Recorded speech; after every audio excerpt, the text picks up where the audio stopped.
The Tiger 1200 has had a complete makeover.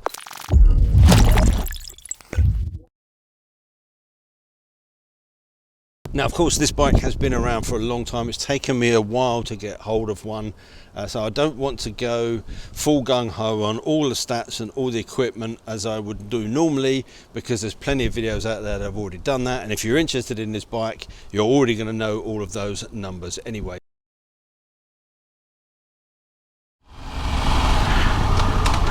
Now, at the launch, or in the press briefing, not the actual launch, I didn't attend the launch, but at the press briefing there was lots of reference to the GS. There was a lot of comparison between this bike and the GS, and it was obviously something that was in the forefront of Triumph's mind, and they were going after the GS with this new Tiger 1200. So we'll talk about that a little bit later on, but obviously there's one big problem between this bike and the GS, and that is that it's not a GS.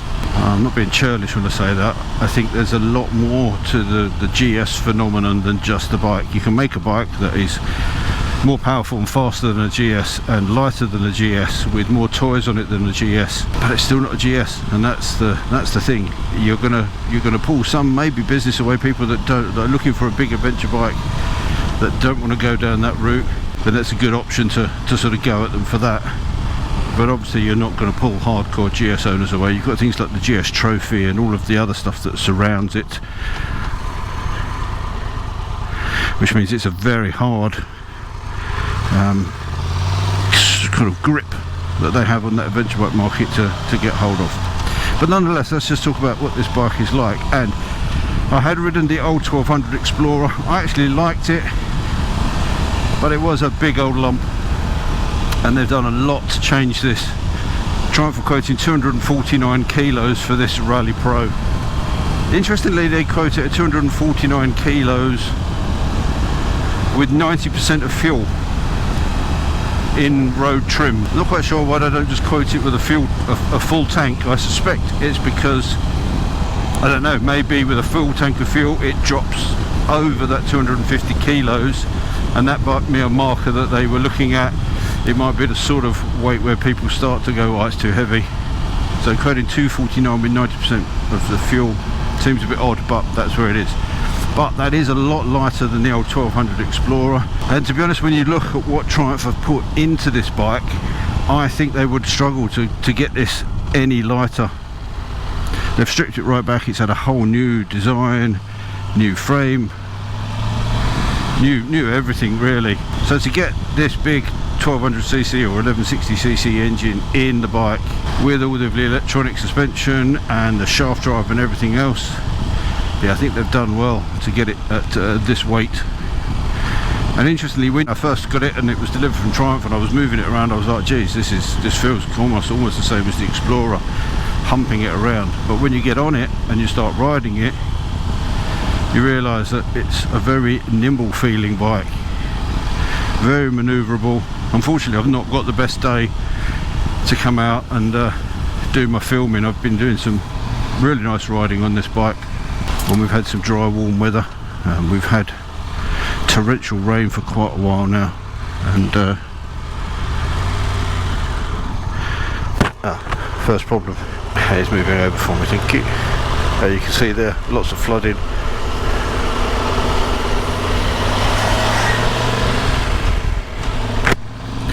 Yeah, so I've not really got the best weather to show it in all of its glory, but it is a remarkably manoeuvrable bike. It was the first thing that I thought of when I went out and started riding it.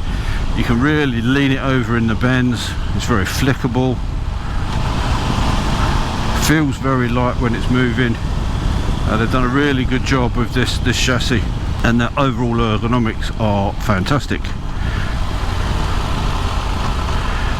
Triumph stuck with the triple engine which they have in the 900. They've gone for that T-plane crank, and the idea of that is that it gives you some lower down grunt.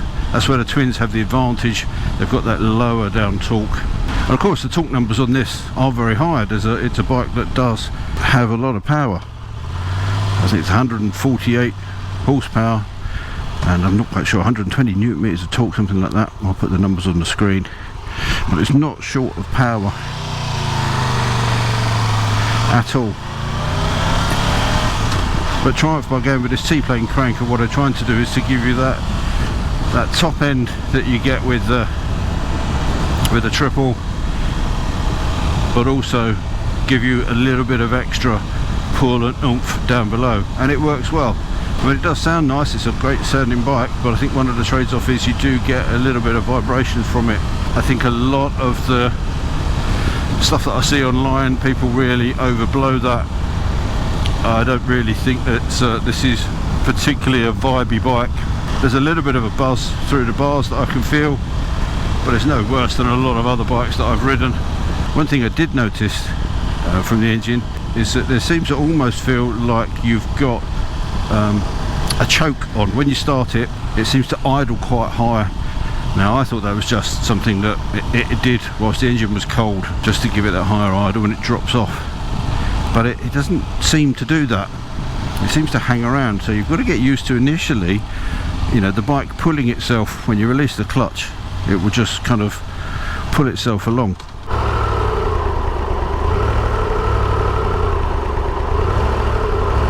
And as I say, it doesn't seem to kind of stop doing that once the engine's warmed up. So as an example, I've been out riding around this morning already for, I don't know, probably about an hour.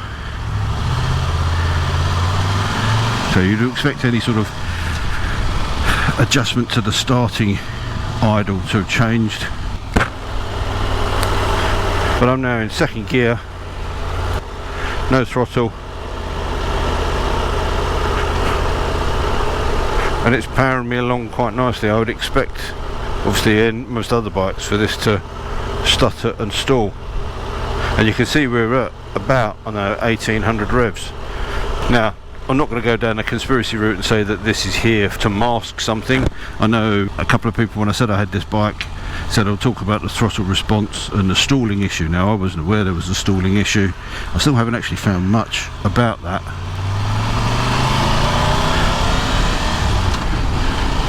But is that high idle something that Triumph have done on the map to try to prevent that stalling? If there is an issue, is it just something that's there to make the bike a bit more tractable on, and probably a little bit more off-road? I don't know, but it's definitely something there. It's not a problem. I mean, when they talk about throttle response on this bike, then there's no issues with that at all. It's got a really nice pickup. It's pretty soft off the bottom, but most modern venture bikes are like that now. Even the big KTM 1290 Super Adventure, if it's in street mode, it's pretty soft off at the bottom. Still tons of power, but it's just something that I noticed, so I'll let you discuss that in the comment section down below. But from my point of view, it doesn't seem to have affected the ride at all, and if anything,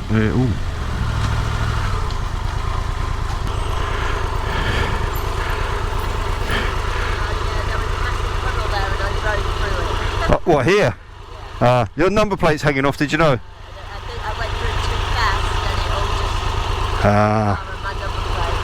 Okay. You're right. You're okay though, yeah. Oh, is it just not? It won't start now.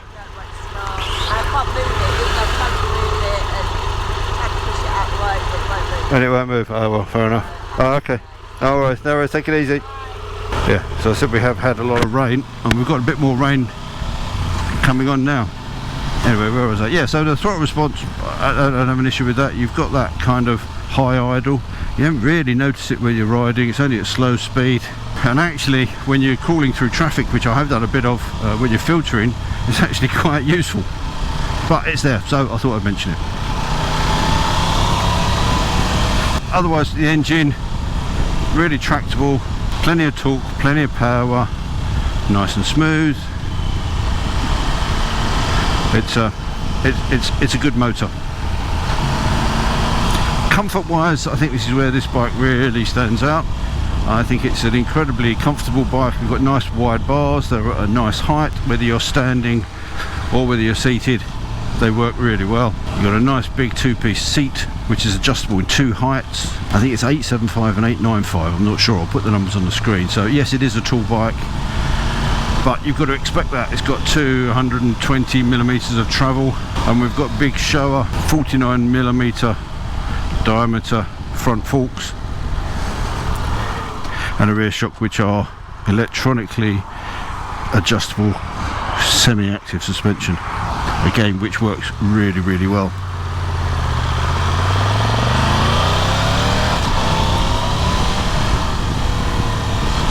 Bike comes as standard with a quick shifter.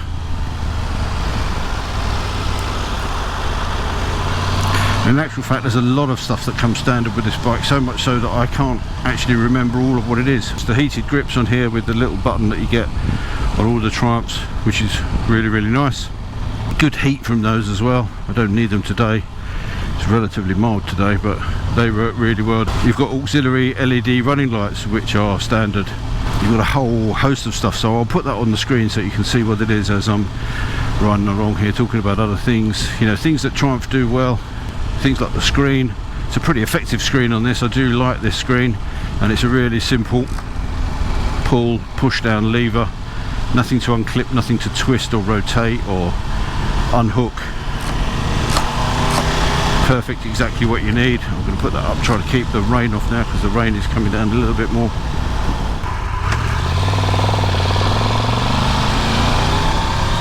Let's just pull over here so I can show you the modes instead of trying to do it whilst riding along.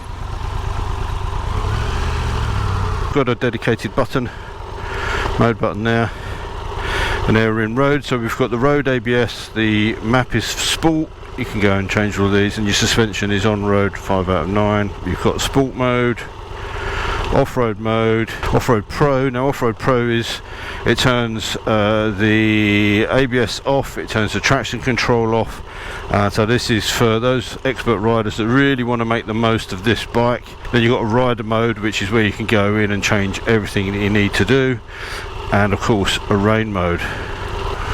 Tyres are Metzeler Karoo Street. I'm actually quite a big fan of those tyres. They were on an Africa Twin that I had on a long-term loan, and I found them to be a really good mix between tarmac and very simple off-road. Obviously mud creates a problem for them, but for a lot of gravel trails they do really well, and they work well on tarmac as well, both wet and dry. Unfortunately I can only experience the wet tarmac for you today, but really good tyres, lots of confidence in those, very confidence inspiring. But just a few things to touch on around ergonomics. It is a keyless system. Personally, I'd rather have a key that I just stick in the ignition, because if the bike is running I know exactly where that key is, and I'm not going to be in a situation where I've left it on a table close by, or it's in a rucksack, or it's in a friend's pocket, or whatever it might be. So that's a minor niggle, that's something that I've always had. I've been averaging in the low 50 mile per gallon range on this bike, which I think is pretty good. You've got a 20 litre tank, which gives you pretty decent range on that basis. Obviously if you need bigger range, you've got the Explorer version, which has the big 30 litre tank. This bike is very well set up to ride off-road. You just wonder how many people really are going to venture too far off-road on it. I've done a few simple gravel trails. Today I'm not so keen on doing it because we've had, as you can see, quite a lot of rain, and the trails that I've got close to me are going to be pretty muddy, pretty rutted, and myself on my own filming with a big bike like this, which I don't own, I don't really want to be getting myself stuck. But we've seen people riding these in plenty of off-road situations, and it's going to be more than capable enough for most people. But where I see this sitting really is a big touring bike. You could argue that the GT Pro would be a better bike if you're not going to venture off-road. I would tend to agree with that. Having said that, I like the aesthetics of more off-road looking bike, and it's also quite nice to know that with this bike, even if you do predominantly ride it on the road, if you end up venturing off somewhere and think, well, there's a gravel trail, I'll go and have a look down there, you're more likely to do that on this bike than you would do on the GT Pro. Going back to what I was saying about the Triumph going after the GS. I think in a lots of ways this bike is a really good alternative. If you just don't like the look of the GS, then this is one of the only other few big adventure bikes that's going to offer you shaft drive. It's going to be supremely comfortable. I just don't think it's going to tempt GS owners away unless somebody's particularly disgruntled. But as an alternative, there's no doubt it is a very good option. I've ridden GS's, they're fantastic bikes to ride. I don't personally like the look of them. I'm not trying to offend anybody. I don't, they just don't really do anything for me. Fantastic to ride, and that's the thing, if you're riding them you're not looking at it, then it doesn't matter. I've got a KTM 790 Adventure, I don't like looking at that. I don't think that's a particularly pretty bike, but I do enjoy riding it. It's only if people are really concerned about their image that they'll be thinking about that.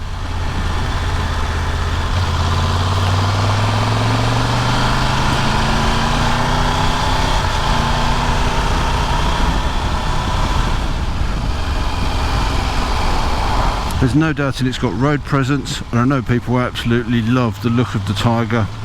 It's kept that kind of DNA, they haven't changed it too much. If you follow the lineage of the Tigers, they all do look not similar, but you can see that family line in them. But in terms of a bike that is fantastic to ride, to munch miles, this is, Triumph have got a winner on their hands with this. It's quick, it's powerful, it's comfortable, it's got loads of kit on it as standard. Things like the screen work really well. The controls are easy, the TFT is good.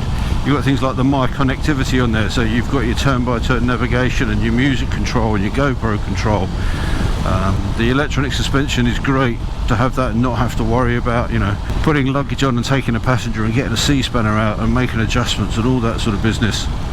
You can just set it up in here to go. I can't talk about what it's like to live with because I've only got it for a couple of weeks. Servicing intervals are good, every 10,000 miles. It's got a 4-year warranty, 4-year warranty. But here's another example of that thing that we've got. So we're now idling at 2,000 revs, and you kind of expect it to stall, and it doesn't. It's even going to start to get me up this hill. It doesn't make it horrible to ride. It's just something strange that I've noticed. But as I say, if you want a big, comfortable, well-equipped adventure bike or touring bike, because this, to be honest, this is what these are being used for now. This is being used as instead of a sports tourer. This is the way that manufacturers are going, as less and less traditional what we would call a sports tourer, and it's that adventure tourer, adventure sports market which is starting to dominate. You have got to pay for it though. This bike, as it stands in this spec, which is a completely standard Tiger 1200 Rally Pro, will set you back £17,700. That's quite a bit of money, but it is also obviously quite a bit of bike.